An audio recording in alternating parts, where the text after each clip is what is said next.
ہمارے محلے میں ایک حکیم تھے، اللہ ان کی مغفرت فرمائے، بہت پرہیزگار حکیم اور بڑے ایکسپرٹ حکیم تھے.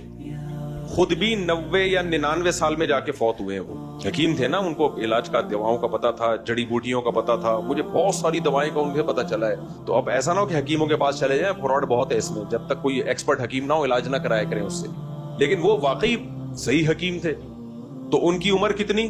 90 سے میرا خیال ہے اوپر ہی گئے ہوں. اور 80-85 سال کی عمر میں ان کی حالت یہ تھی کہ جب آپ ان سے مسافہ کرو نا اور انہیں جو ہاتھ پکڑ لیا، آپ ہاتھ چھڑا نہیں سکتے. ایسے کڑک اور لال ٹماٹر، دبلے پتلے، یعنی پیٹ بھی اندر تھا ان کا. تو ایک دن میری ان سے بڑی گپ شپ تھی، مجھ سے بڑی محبت کرتے تھے اور تھے بڑے مزاحیہ.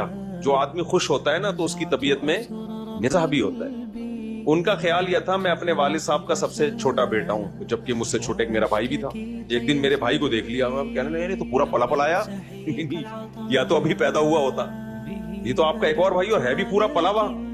تو انہوں نے مجھے ایک بات کی، انہوں نے کہا ہمارے ہاں حکیموں میں مشہور ہے موٹا فقیر اور دبلا حکیم، اس پہ کبھی اعتماد مت کرو.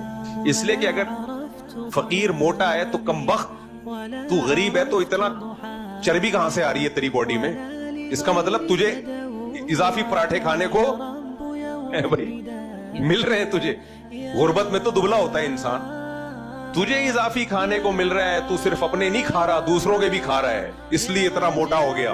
بڑی ظرافت تھی ان کے مزاج میں نا. ہندوستان کے حکیم تھے، دہلی ویلی سے آئے تھے. اور کہتے ہیں دبلا فقیر، جو بالکل باریک نہیں ہوتے، ہڈیاں نگلی بھی، دبلا حکیم. کہتے ہیں اس پہ اعتماد نہ کرو کہ کم بخت تو، تیرے پاس اگر لوگوں کی صحت بنانے کے نسخے ہیں، اپنے آپ کو کیوں نہیں تو نے صحیح کیا.